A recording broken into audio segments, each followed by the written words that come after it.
Hello, আমি শুক্লা। ২ দিন অসুস্থতার কারণে ঠিকমতো ভিডিও তোমাদের সাথে শেয়ার করতে পারিনি। আজকে একটু সুস্থ অনুভব করছি, তাই একটি বাটি একটি গ্লাসের ওপরে আমি কলকা করছি। কিন্তু হাতটা ভীষণ কাঁপছে।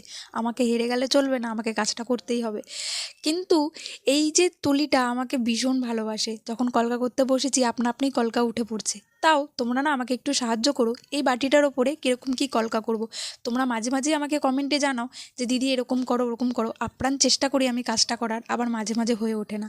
তবুও আজকে তোমরা আমাকে একটু হেল্প করো, এই বাটিটার ওপরে আমি কীরকম কী কলকা করব। আমি অবশ্য ক্লু দিতে পারি। আচ্ছা, একটি পেঁচা, একটি পদ্ম বা আম কলকা বা প্রজাপতির ওপরে বা অন্য কোনো কলকা তোমরা সাজেস্ট করতে পারো। আর তোমরা যখন কমেন্ট করো আমার কিন্তু বেশ ভালো লাগে। আচ্ছা, এই বাটি আর গ্লাসটা ওপরে যে কলকা করেছি তোমাদের কেমন লাগলো? ভালো লাগলে সাবস্ক্রাইব করবে আর আমাকে এভাবেই সাপোর্ট করো।